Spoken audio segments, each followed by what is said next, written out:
Bueno, pues muy buenas tardes tengan todos ustedes. La Facultad de Zootecnia y Ecología, a través de la Secretaría de Extensión y Difusión, les da una cordial bienvenida a nuestra ya tradicional serie de conferencias en temas ambientales.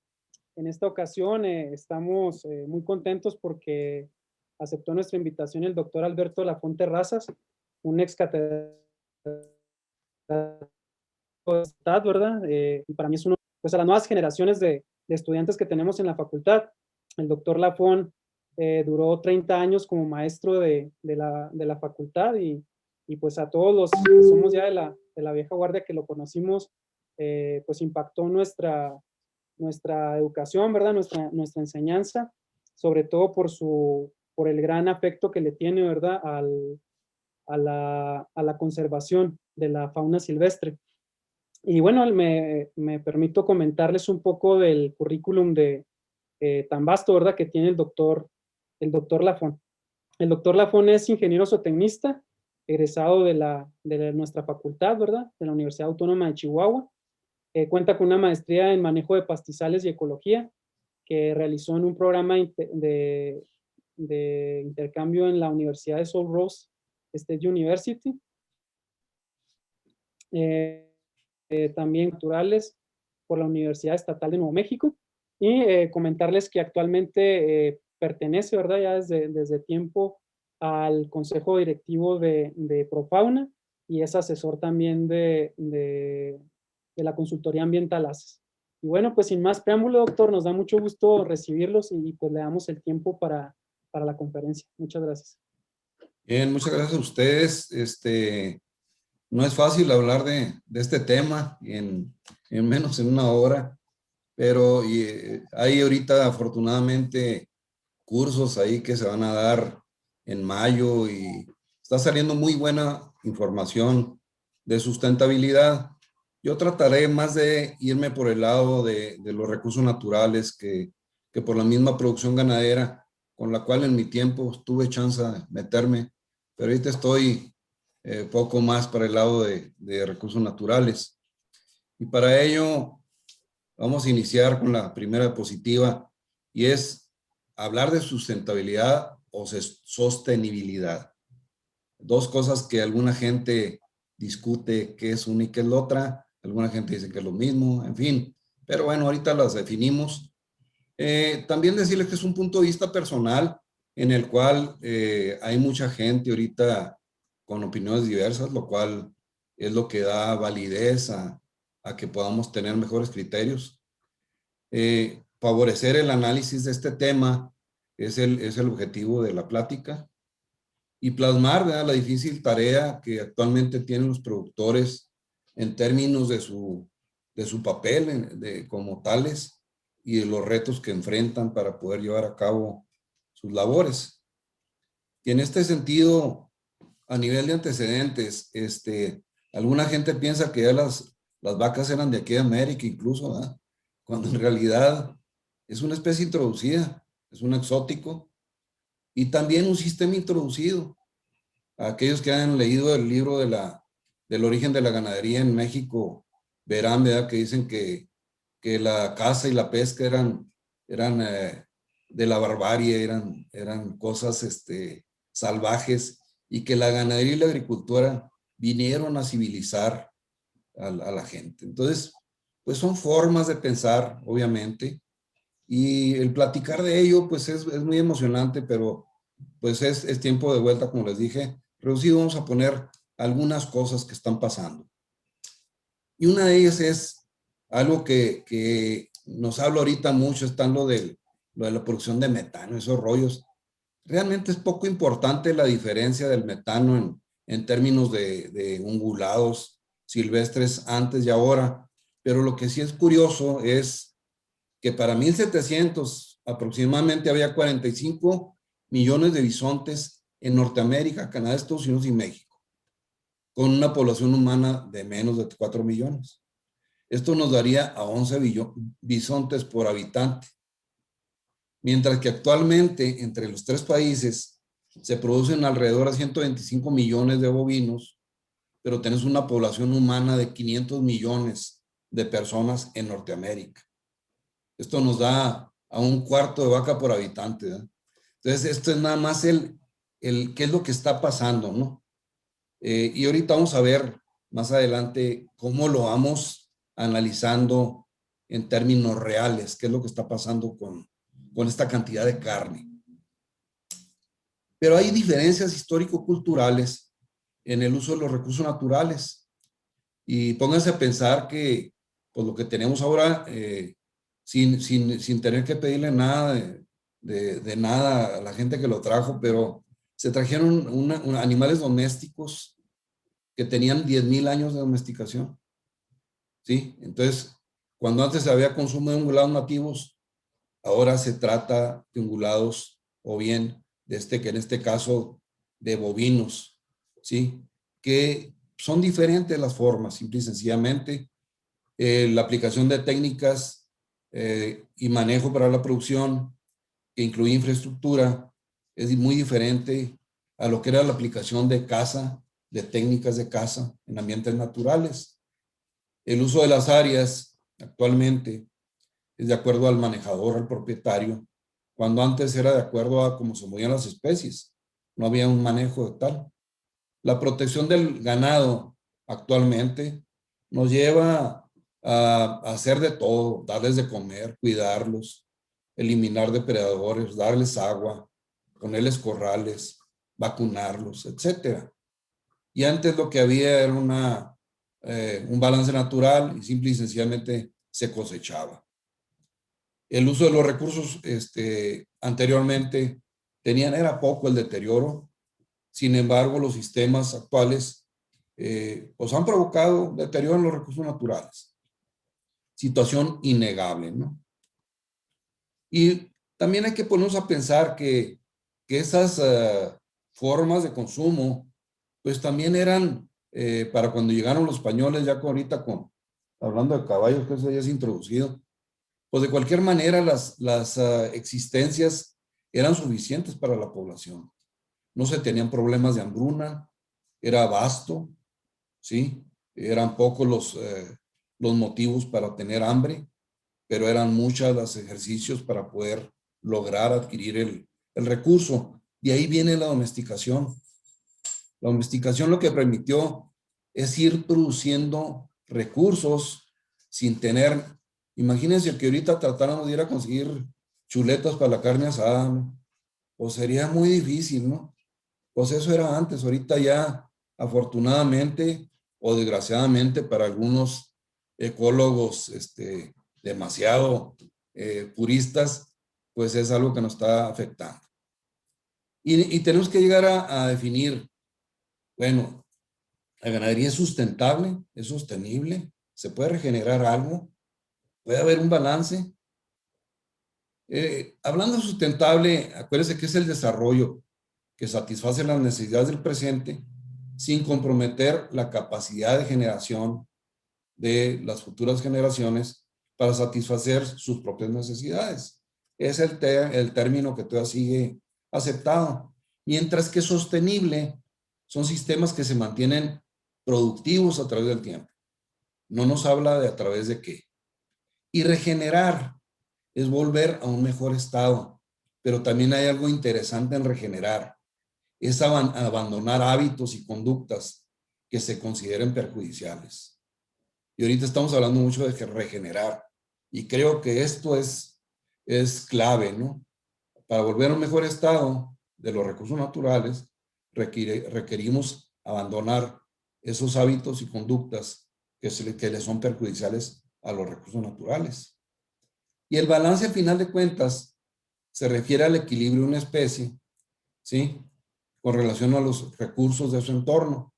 Pero también por extensión se aplica, ¿sí? A un recurso que es aprovechado siempre por abajo de su límite de renovación. Si es así, estamos en balance. Y entramos en algo que alguna vez platicamos. Para zonas desérticas y semidesérticas se habla de una ley del 10%. Incluye todos los animalejos de las pirámides tróficas, ¿no? Donde el suelo produce una cantidad y el 10% puede ser la producción primaria, vegetación, y el 10% de ese peso de vegetación es los herbívoros que la consumen, y el 10% del peso de esos herbívoros son los carnívoros, y el 10% de esos carnívoros en peso es los degradadores, los del departamento de limpieza final del ecosistema. Actualmente ese triángulo azul que pongo ahí, pues es que está muy desbalanceado ese 10%. El suelo en algunas partes bastante degradado.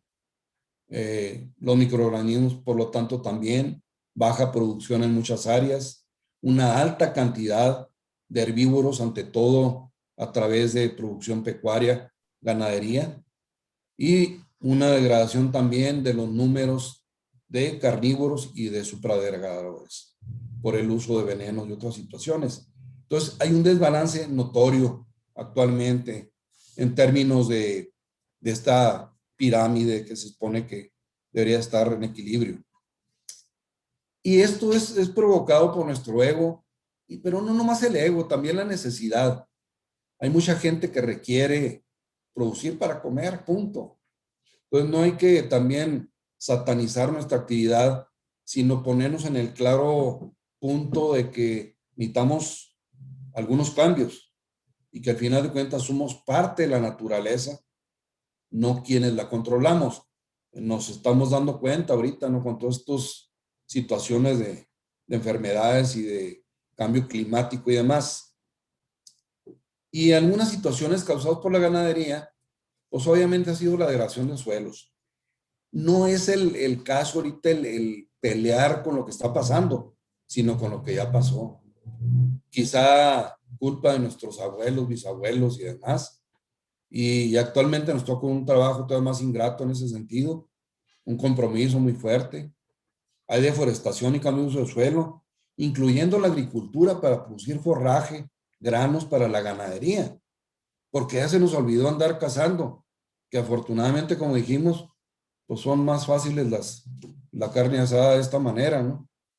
También hay cambios en la composición de acostaderos que han venido siendo dados precisamente por la misma ganadería. La velocidad con la que traemos el ganado ahora permite que vengan semillas de trópico de otras partes, que se cambien de un lado a otro especies invasoras, y esto nos cambia la composición vegetal. Y también un desbalance de los niveles tróficos, ante todo por lo que dijimos. Necesitamos controlar todo aquello que nos daña. Y los agricultores controlan sus plagas, los ganaderos también. Pero hay una disminución y extinción de especies provocada por los puntos anteriores. Ante todo, recordarán, alguna vez lo he mencionado, o en repetidas ocasiones lo he mencionado, que pues fue un éxito el exterminio de los lobos y de los osos grises. Pues sí, en su momento fue algo que festejar. Ahorita no sabemos exactamente qué es lo que conlleve eso, pero seguramente tiene efectos que no todavía ni siquiera hemos valorado. Sí nos damos cuenta de que cuando hay menos aves en los pastizales, pues hay más insectos. Y esto nos permite prever, como el caso, por ejemplo, de Mapimí, plagas de saltamontes que consumen más que el ganado. El uso de venenos para el control de depredadores, desafortunadamente, tiene efectos nocivos sobre muchas otras especies. Y curiosamente, los que menos matan muchas veces son los depredadores que están causando el daño. Eso requiere un control específico. Y entre más vacas consideramos que es mejor. Y decimos las mejores vacas, diría por ahí algún ganadero ya muy mencionado en Chihuahua, que en paz descanse, las mejores son las muchas, ¿no? Y los equinos igualmente. Los equinos se tienen a veces en demasía. ¿Por qué? Porque se pueden vender en cualquier momento y representan un ahorro que ahí está, que no le metemos más que un poquito de cuidado y nos sirve para salir de algún problema. Pero también hay otros efectos y ejemplos clásicos como la supresión de incendios. ¿Por qué? Porque decimos, ¿cómo voy a quemar o permitir que se me queme el pasto? Es mi capital, ¿verdad? Y el ganadero tiene razón, pero también hay que recordar que uno de los peores errores en ecología ha sido la supresión de incendios. Y lo he visto yo en algunos ranchos que tienen excelente recuperación de pasto y de suelos y de mantillo, pero que tiene una cantidad increíble de chapulines y unas hueveras de pocas en ese mantillo, ¿verdad? Esa materia orgánica que tanto presumimos y tanto ha costado. Los incendios son parte de quizá la aplicación de metodologías como quemas naturales prescritas, en fin, cuadrantes de incendio, lo que fuera, pudiera ayudarnos un poquito.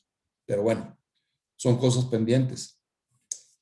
Y lo curioso son algunas percepciones. El ganadero dice, puede controlar la naturaleza. También aquí, pues es culpa de muchos de nosotros como maestros en la escuela de zootecnia y de ecología, donde creemos que estamos enseñando lo correcto y quizá tenemos que también volver a recordar que somos parte de la naturaleza. Y podemos controlar algunas cosas, no todas. También hay quien dice que se puede llevar a cabo una producción ganadera que regenere el ecosistema. Pues parcialmente sí. Y lo se está haciendo y con éxito. Pero no todo el ecosistema. Quedan muchos pendientes. Pero vamos avanzando. Podemos controlar las causas que afectan a la ganadería sin que existan efectos secundarios. Difícil. Pero con lo considera mucha gente que sí. Alguna gente habla de ganadería ecológica. Quisiera saber qué tiene de ecológico una especie introducida bajo un manejo de gente afectando un ecosistema natural. Pues tiene poco. Sin embargo, están tratando de lograr hacerlo de la mejor manera posible. Y eso le da cierto grado de sustentabilidad, pero hay muchas cosas todavía pendientes. Se dice también que estamos tomando en cuenta todos los componentes cuando hablamos de producción y pues no del todo, ¿verdad? Se toman en cuenta algunos y es un avance notorio, que se tomen en cuenta ya a aves de pastizal, a los escarabajos, a la producción de microorganismos, a desfavorecer el uso de ivermectina, dejarla nomás para el COVID, pero cambiar las formas. Y hay otra gente que dice que el ganado no deteriora el ambiente, que de hecho las vacas son el medio para mejorar el ecosistema. Creo decirles que de alguna manera, en algunos casos, se están logrando avances también al respecto, pero pues había que retomar el origen, y cuando hablaba de regenerar, era volver al origen, pues todo lo que fuera quitar exóticos, mejorar la condición original, sería regenerar, volviéndose hacia al punto extremo, ¿no? Y también hay que recordar que al final de cuentas, la ganadería en nuestro país y más en el norte de México, pues es de modas. Ser ganadero fue una forma de trabajar de alguna gente, algunas familias, pero para muchas también fue una forma de empezar a lograr otro tipo de capital. Y en ese sentido, también están las razas de ganado. No sé, por ahí veía al ingeniero Chávez Silva, pues los han tocado no sé cuántas modas en cuanto a razas, y en su momento todas eran las mejores.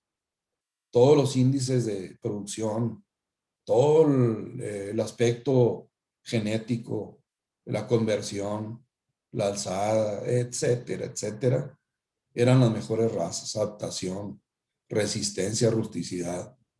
Sin embargo, creo que cada vez se está logrando razas más ad hoc al ecosistema. Creo que también en eso se va mejorando. Y los sistemas de pastoreo, pues no se diga. Ese ha sido las cartas a jugar hasta la fecha para muchos ganaderos y para muchos técnicos. Y afortunadamente también se tienen avances notorios con algunas cosas que habría que reconsiderar, ¿no? Ahorita vamos a ver algún ejemplo específico, ante todo con lo que refiere a bisonte. Pero al final de cuentas, ¿de qué estamos hablando cuando producimos ganado? estamos hablando de producción de alimentos. Y el crecimiento de la población en México está realmente increíble, ¿no? Que prácticamente en 100 años tengamos 10 veces más población. Del principio de 1900 a la fecha, son prácticamente 10 veces más de población. De 12 millones o 13 millones a 130 millones actualmente. Y ese es el reto, dar alimento a esta gente. Y ese es el papel de los productores, ¿sí? Pero en términos de capital natural, hablando de pastizales, de suelo mismo, de agua, pues el capital natural está prácticamente rebasado respecto a la demanda de alimentos. Y en esa rebasada se lleva, entre esta bola de nieve, se lleva también a muchos recursos naturales. Y la demanda va a continuar. Seguimos creciendo. Y el capital natural no se incrementa o se incrementa muy poco por aquellos que están tomando otras medidas, que están entrándole, apostando a nuevas formas de producción. Pero son los menos, desafortunadamente. Y esto estamos hablando de los mismos 300 años, ¿sí? Ahora, se los digo bien claro, sí, soy muy amante de los recursos naturales, de fauna, pero de ninguna manera sería posible ahorita sostener a la población humana en base a fauna silvestre y recolección. Sería imposible. No hay la manera para lograr ese tipo de situaciones, ¿no? Las poblaciones, si bien en algunas áreas son adecuadas, altas, pues la verdad es que son mucho más la cantidad de personas que la demandan que la producción. Y por otra parte, tampoco es posible el repetir o llegar a condiciones pasadas de hábitats. Y esto es vegetación, esto es disponibilidad de agua, esto es condición de los suelos, de los bosques. Sería imposible ahorita lograr repetir esto, salvo áreas que algunos países tienen como relicto y como zonas realmente protegidas. Para nuestro país, en forma desafortunadamente, se lo digo, la mayor parte de las áreas protegidas se encuentran en condiciones muy deplorables. Y una situación más grave, nuestro Sistema Nacional de Áreas Protegidas depende de la necesidad de los habitantes de las mismas. Y en muchas ocasiones son gente que requiere consumir y volvemos a darle los recursos naturales, que son la base de la producción. Les decía ahorita, se tienen avances y afortunadamente hay grupos de productores muy fregones, muy buenos para tomar retos, para implementar nuevas estrategias. Se tienen asesores nacionales, extranjeros, locales, buenos, también muy buenos para la producción y con una visión de conservación diferente. El famoso cambio climático no es un juego y aquí los asesores siempre van tendiendo a tratar de ver cómo hacer las cosas de una manera adecuada, siempre con el tema de cambio climático, ¿verdad? O calentamiento global, tomándolo en cuenta. Se requiere el reconocer el papel de algunos otros organismos. Ya se habla de insectos, se habla de aves de pastizal, pero hay otra bola de organismos que no nos caen bien, ¿verdad? Y menos a la ganadería. Por ahí se habla de un libro que se dice que el hombre y los depredadores tienen una evolución paralela. Y es cierto, es estarse peleando con los depredadores por la carne. Y ahora imagínense por el ganado, por una vaca, por un becerro, por un potrillo. Y hay que tomar en cuenta algunos papeles. Les decía, por ejemplo, el del coyote que come X, 50, 60 liebres y 30 liebres es una vaca. Come lo que una vaca. Entonces, ponerlo en la balanza, cómo estamos con ellos. Claro que si causan problema, pues habría que ver cómo evitarlo y corregirlo, pero no es a través de veneno, definitivamente. Se requiere mayor y mejor comunicación entre productores. Se tiene actualmente y hay grupos realmente fuertes que están haciendo un intercambio de experiencias, de conocimientos, de tips, que ojalá y pudiera replicarse en diferentes grupos de productores. Estos grupos de alguna manera son grupos cerrados, pero deberían de tener esa apertura para gente que no está tan favorecida con esas ideas. Tiene mejores notorias, el manejo ganadero, eso sin duda en todos los sentidos. La selección de razas cada vez es más eficiente. Y curiosamente les digo alguna vez a algunos compañeros que cada vez se parecen más a la fauna silvestre. Estas son eficiencias, ahí la llevamos. Hay la regeneración parcial de ecosistemas, sí lo hay. Estamos empezando a tratar de cosechar agua en base a rayas de key line, cosas que ya degradamos y que necesitamos meterles nuevas técnicas y alternativas. Al final de cuentas, mejor producción ganadera es un avance, pero quedan muchos retos. Algunos de los que comenté, más otros. Y entre esos pendientes, necesitamos mejores políticas de producción. Y esto es el favorecer que los productores realmente puedan con el paquete, y no nomás los grandes productores, también los pequeños, que tuvieran un aliciente como en otros países para que realmente las políticas fueran para el productor. Promover un mejor entendimiento de los aspectos ambientales. Desafortunadamente, siempre lo repito en las pláticas por los depredadores, que es algo de lo que siempre trato de a veces cuidar y a veces ver cómo controlar. Pero si un vaquero llega y ve un oso comiéndose una vaca, aunque sea muerto, timpanizada o lo que fuera, la culpa la tiene la vaca o los coyotes. Entonces, el entender los aspectos ambientales requiere de apertura. También el extender las redes que se tienen ahorita a los pequeños productores. Mucha de la gente que ahorita está en grupos fuertes, sus familias están en ejidos y los ejidos están muy abandonados. A lo mejor dicen, no, pues que es muy difícil entrar con ellos porque tienen hechos garras los ejidos. Sí, señores, esa es parte de lo que sucedió, pero también es parte del reto que tenemos pendiente. Y eso es para todos, no nomás para la gente que está ahí. El incorporar otros componentes del medio como parte de la producción, pues requiere también el valorar realmente si lo estamos haciendo bien. Les decía en alguna plática que ahora nos da gusto que haya mezquite, cuando antes era invasora. Pues sí, pero pues es lo que tenemos ahorita. ¿Cómo hacerle para realmente ir mejorando los componentes del medio?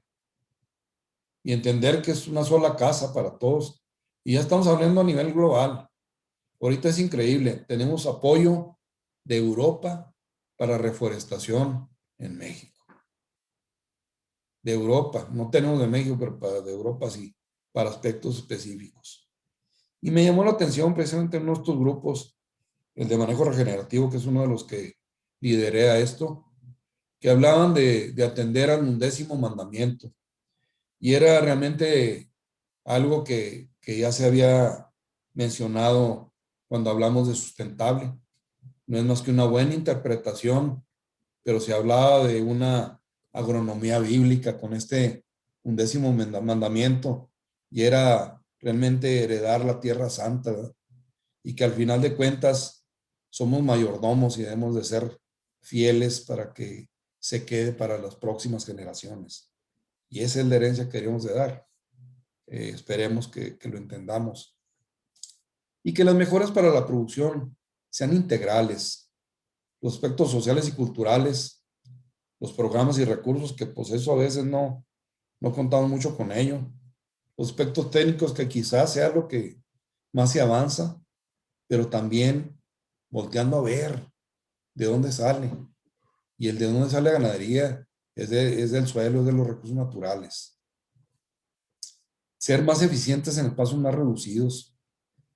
Cada vez el tamaño de los predios, ¿sí? Es menor. Y cada vez la necesidad de producir es mayor. Entonces, ¿cómo hacerle? Ante todo, cuando la gente tiene la costumbre de de un estatus de vida que pues todos deseamos, ¿verdad? Tener comodidades, tener nuestros satisfactores mínimos para nuestra familia, y eso lo quisiéramos todos, pero requerimos que el tamaño de los hatos fueran realmente grandes y no siempre están, y el tamaño de los predios pues también requería ser más grande, y eso pues en automático cayó a partir del reparto agrario a mediados de 1900.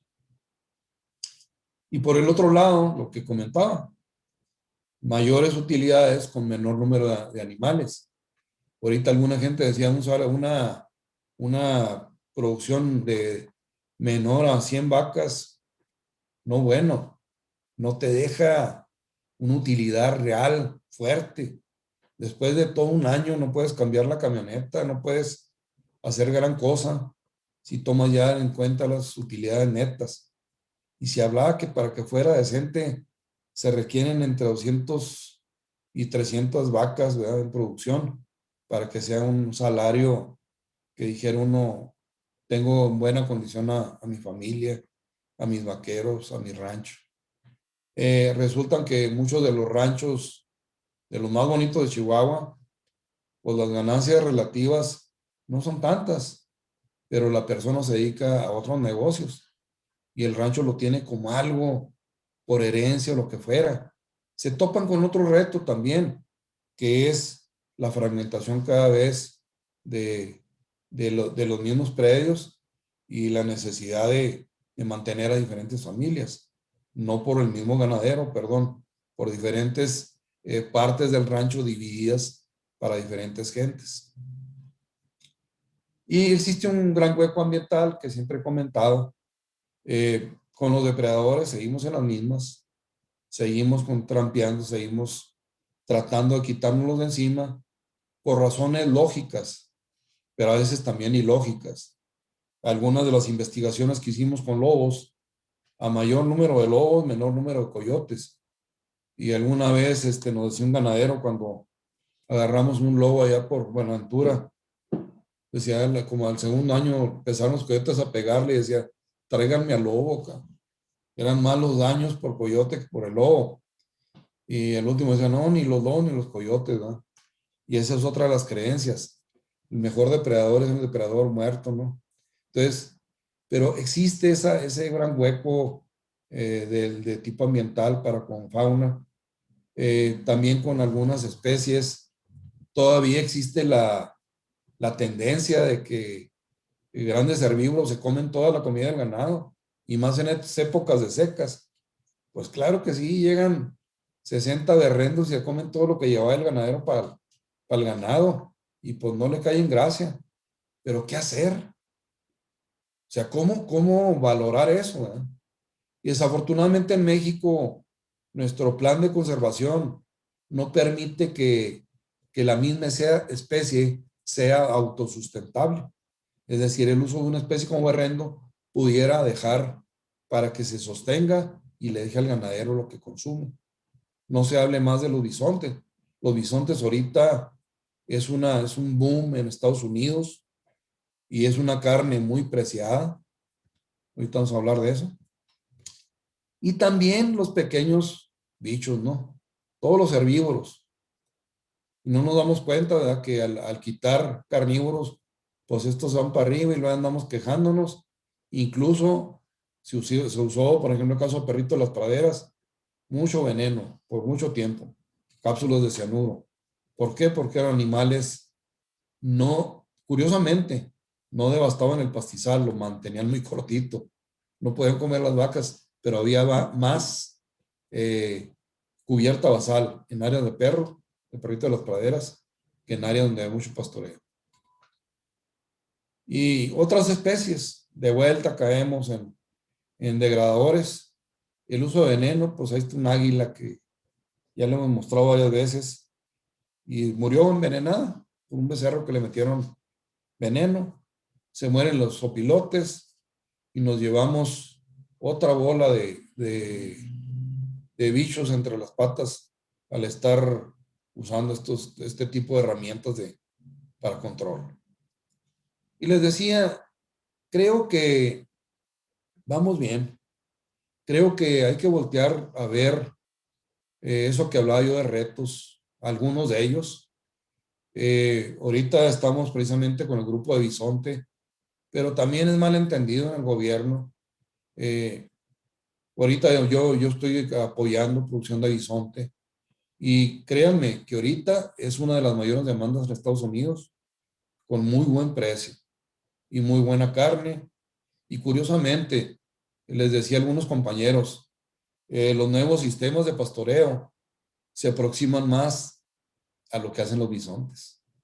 ¿Sí? Altas densidades en pequeñas áreas y un periodo largos de descanso. Si les suena conocido, pues por ahí hay un nombre de sistema de pastoreo nuevo, pero son cosas que deberíamos de tomar en cuenta.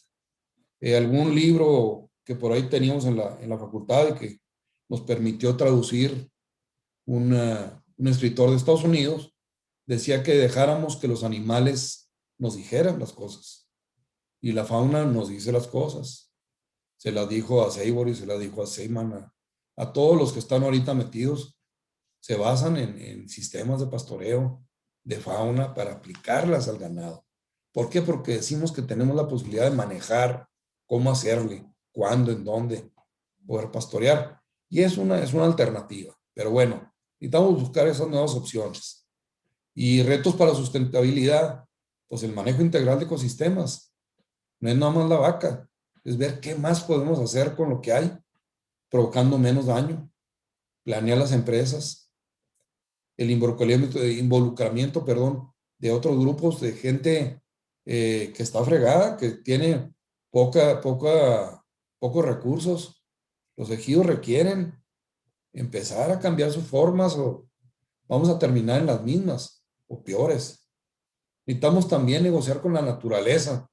Ya lo he platicado antes y de los pocos productores con los que negocié o que él negociaba con la naturaleza era nuestro finado Tavo Bermúdez, en donde me decía, después de 4 becerros Hereford de registro, que se lleve el coyote, eso es lo que le voy a pagar por la limpieza de roedores y de lagomorfos. Después de ese, al quinto vienes y mata a los coyotes que estén pegando en el potrero de aparición. Y eso es lo que hacíamos. Era un negociar. Es saber que tiene un costo. Aprender a aprender. No queremos aprender. Desde ahí necesitamos ver cómo hacerle. Parece que somos muy como Santo Tomás, ver para creer. Y esto nos hace falta para poder revertir daños que se hayan ocasionado, que podemos evitar de manera simple. También póngase a pensar que la práctica hace al maestro y que la ciencia, al final de cuentas, se basa en la práctica. Ahorita hay gente, se me hace una cosa muy absurda, que gente que tiene oportunidad de hacer prácticas en los ranchos, no invite a un investigador a que vea qué está pasando y se pelean unos con otros de manera tal que no hay un buen engrane entre ambos, y la realidad es que la ciencia se basa en las repeticiones de cosas prácticas. Entonces, que lo que le echan a la ciencia, que no se equivoquen, y muchos están mejor ahorita gracias a la ciencia, gracias a la práctica que aprendieron de algún maestro a palpar, a estimar capacidades de carga, a lo que fuera, inseminar, a lo que sea, balancear raciones. Se requiere mejor investigación aplicada. Júntense ganaderos con investigadores y logren esa comunión que tanto hace falta. Y al final de cuentas, es producir más con menor efecto en el balance natural, para que al final de cuentas logremos regenerar, ¿sí?, las áreas para la producción ganadera. Y el regenerar es en todos los sentidos. No podemos hablar de regeneración metiéndole trampas y veneno a los coyotes y llevándonos entre las patas a gatos, zorras, mapaches, tejones, zorrillos. Necesitamos ser más congruentes con lo que predicamos y tratar de echarle ganas a algo que es eso que tenemos que heredar de acuerdo a nuestro 11º mandamiento, como dicen por ahí.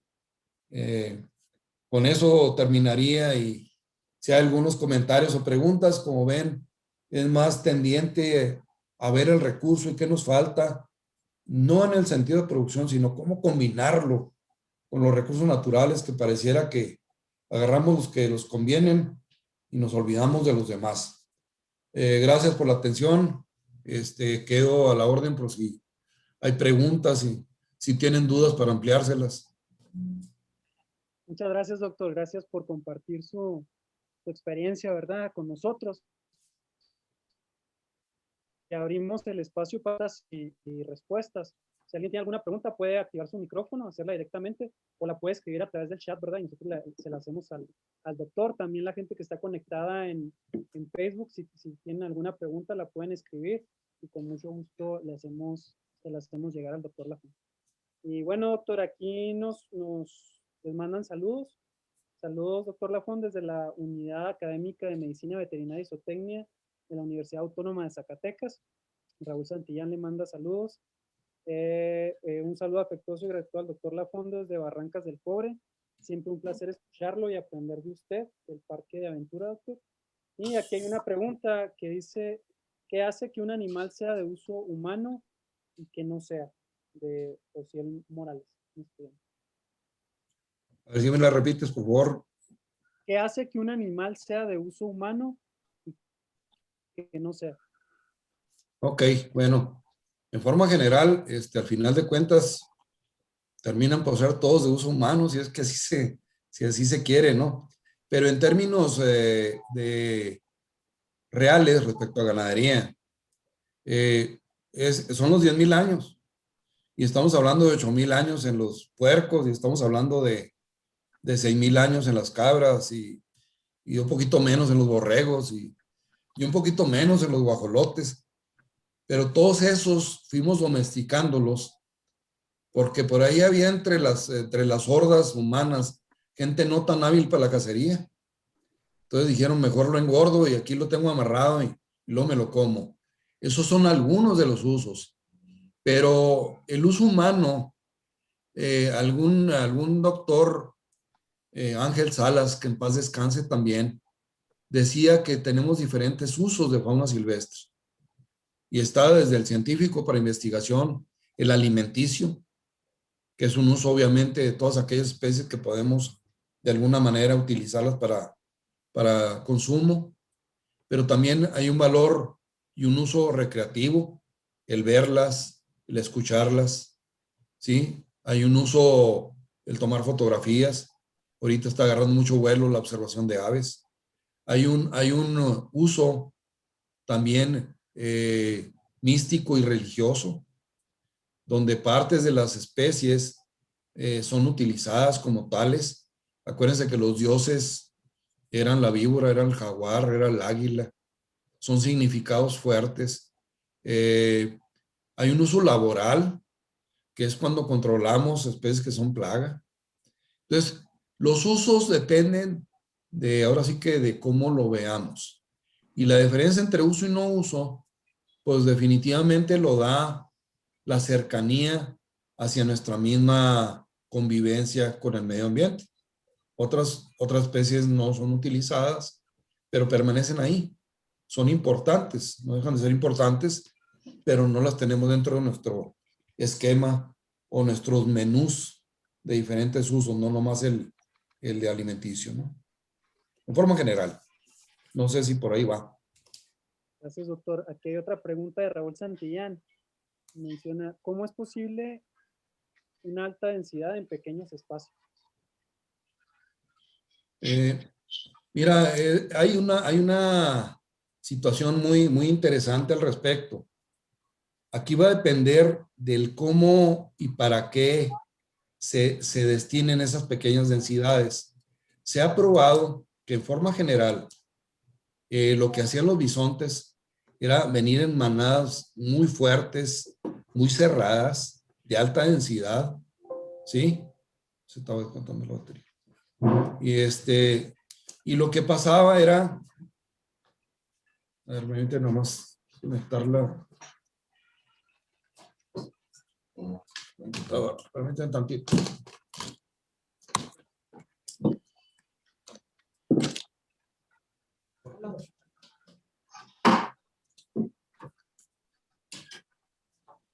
Se acomoda el doctor, si alguien tiene... Ok, perdón. No, es que se le acabó la pila al instrumento este. Bueno, decía que era factible entonces replicar ese tipo de alta densidad en una área determinada a través del pastoreo, iban recorriéndose.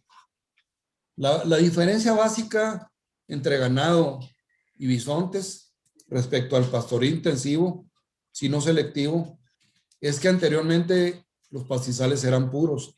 Ahora hay diferentes tipos de componentes de pastizal y hay todo tipo de hierbas.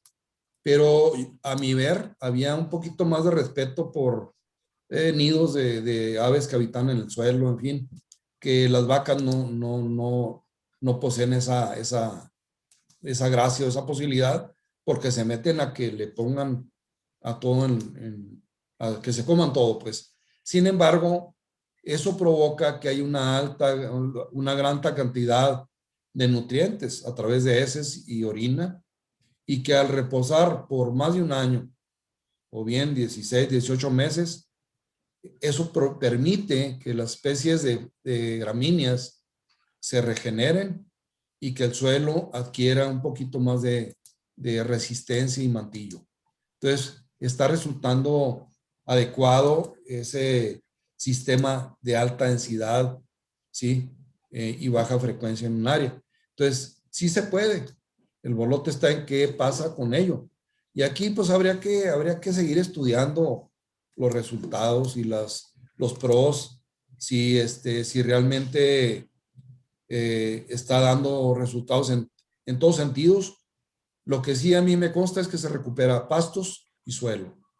Tengo mis dudas con otras cosas, pero vamos avanzando en ciertos escalones, ¿verdad? Todavía no llegamos al otro piso, pero vamos avanzando con esas altas densidades. Menciona que gracias por la respuesta, doctor. En ese sentido, doctor, ¿nos pudiera compartir un poco más acerca de esas propuestas que mencionaba? Mencionaba sobre la cuestión de este pastoreo, ¿verdad? Ultra intensivo. ¿Qué efectos podría tener eso en las aves y en la fauna, ¿verdad? Que se encuentra en el suelo al tener una cantidad muy alta de individuos, ¿verdad? De bovinos en un sitio. Mira, hay cosas que hasta ahorita me ha tocado ver. Falta valorarlas. Aquí es donde digo que necesitamos realmente hacer investigaciones más profundas. Para mí, al entrar a un potrero, las vacas entran en competencia. O sea, si me gustaría que le metieran ahí a un análisis, sí, de corticosteroides en heces, a ver cómo andan de estrés, por un lado. Por otro lado, al estar en un cuadro pequeño y estar paridas requieren un manejo un poquito más amplio, que ya se está dando. Pero nos dimos cuenta que los becerros se salían del cerco y eran atacados por coyote. Entonces los coyotes pues aprovechaban y había que controlarlos. Las especies anidantes en suelo pueden tener pérdida de nidos, pero habría que ver las otras áreas de descanso contra lo que se pierde y cuánto se gana. Entonces, poner en una balanza justa al sistema para poder hablar de ello. Yo no tengo mis dudas y me gustaría tener la chance de investigar, pero creo que eso hay mucha gente ahí en la universidad, la venta de esclavos, hombre, de buenos estudiantes, para que hagan un trabajo aplicado, sería muy interesante. Entonces, hay cosas que suceden que dan el signo de interrogación, hay que darle seguimiento. Pero sí tiene efectos, obvio, ¿verdad? Hay que ver qué tan positivos o negativos. Yo creo que hay las dos cosas y que al final de cuentas creo que van a salir empatados, espero. Si son negativos, pues habría que cambiar algunas cosas. Si pues, son positivos, pues ahí tienen otra palomita para seguirle dando al sistema. Habría que valorarlo. Gracias, doctor. ¿Alguien tiene alguna otra pregunta o comentario? Si me permiten, Sí, adelante. Adelante. si me permites, doctor Lafón, Benito Franco, Adelante, Benito. tesorero del MRR, por cierto. Ok. Sabes que la pregunta que estaba planeando hacerte, prácticamente ya la has contestado o has hecho referencia a este tema. Yo vi por ahí una transparencia donde aparece unos bisontes americanos Sí. en una pradera muy bonita, llena de zacate y al pie de una montaña ahí arbolada. Según Johann Siedman, en las veces que ha estado por aquí con nosotros y hemos platicado con él, dice que a través del sistema del pastoreo intensivo no selectivo es posible que lleguemos a ese tipo de pastizales que anteriormente había. Mi pregunta era, pues, precisamente que si tú consideras que a través de esa técnica ciertamente podamos llegar a esos estatus en el ecosistema como estaba antes. Esa es una pregunta y un comentario. Nosotros hemos estado muy abiertos o más bien queremos que realmente se analice, se evalúe estas prácticas que estamos haciendo del pastoreo intensivo y estamos abiertos a que la universidad o INIFAP o alguna institución de investigación pues quiera hacer investigaciones con nosotros y evaluaciones. Estamos a la orden y con gusto cooperaríamos en cosas como esas. Es cuanto, Lafón. Benito, gracias por tu comentario.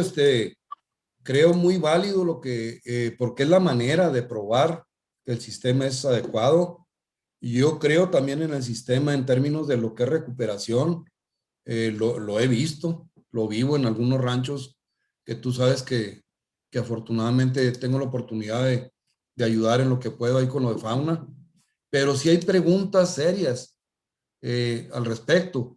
Conozco ranchos en los cuales las vacas se desaijan, ¿verdad? Pierden el becerro y ya no lo quieren volver a agarrar. ¿Por qué? Porque pues van y entran con todo el grupo a echar fregazos a ver quién se come lo más bueno que haya de pastizal. Y eso es una de las situaciones que hay que tantearle. Sé que ya muchos de ustedes están tomando en cuenta que para los partos se abra un poquito más las áreas, no sea tan cerrado. Eso respecto a las vacas y a los coyotes. Sé también que muchos de los que traen ahorita ultraintensivo incluso se está metiendo el control de coyote como si fuera algo muy fácil y no es tal. Ya lo he comentado contigo. Los coyotes, algunos toman esa habilidad. Arizona lo tiene bien probado. Entonces es eliminar los que están agarrando esas conductas, no meterle veneno a todo, ni trampas. Digo, no me gustaría sacar fotografías ahí de animales trampeados y demás, pero el análisis de las prácticas es lo que nos va a ayudar. Yo sí creo que va mejorando mucho y que son pasos para adelante. Creo también que este tipo de pastoreo, simulando lo que sean los bisontes, tiene que darnos los mismos resultados que los bisontes. Me quedan algunas dudas ahí respecto a Perrito de las Praderas, que para mí era otro recuperador de pastizales que se movía en las áreas donde más pastoreaba el bisonte. Para allá se iban los perros, a mi ver, porque eran las áreas más despejadas en donde se defendían de depredadores. Y las áreas que ellos dejaban, las dejaban con mejor cobertura vegetal. Entonces, sin querer, era mejor, y esto probado por el rancho de La Narro, ¿no? Acuérdense que allá ya se probó que donde hay perritos hay mejor cobertura basal. Lo que pasa es que a las vacas no les conviene, pero bueno. Entonces, qué bueno que mencionas eso. Ojalá hay alguien de INIFAP por ahí estuviera escuchando. Y si no, pues pasarles la estafeta o bien la gente de la universidad. Hay muchos ranchos donde los manejadores son zootecnistas o los dueños. Vamos a entrar, hombre, no cuesta nada. Y puede ser cosas que nos van a permitir mejorar el sistema o bien decir, está toda madre. Vamos perfecto con esto. Gracias, Benito. Muchas gracias, doctor. Gracias por su comentario y pues se queda la invitación abierta a hacer ese tipo de evaluaciones. Ok. Gracias. Gracias, doctor. ¿Alguna otra pregunta? Tenemos tiempo para un par de preguntas más.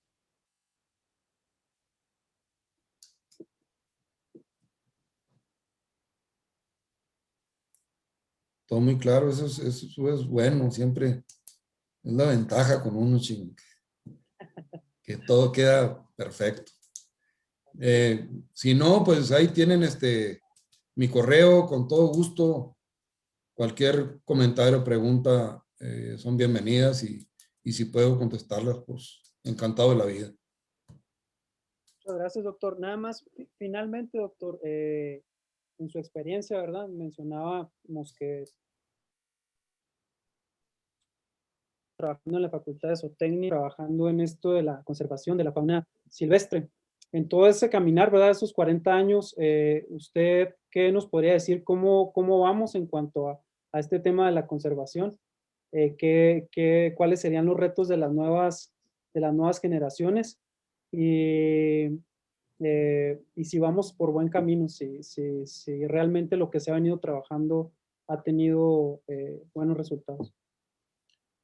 Mira, yo creo que como Facultad de Zootecnia y Ecología llevamos una buena línea. Es curioso, mis mejores ecólogos son los mejores zootecnistas ahorita que hay. Y algunos zootecnistas están saliendo buenos ecólogos. Entonces, tanto que se peleaban y resulta que ahora están al revés. No podemos separar. Esto de ecología empezó por alguna gente, pero sin duda fue Julio Carrera el que nos creó alguna semilla, el mismo biólogo Valerio, que en paz descanse, los dos, que en paz descansen.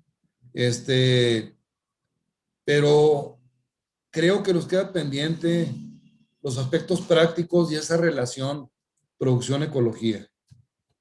Necesitamos más jale de campo, ¿sí?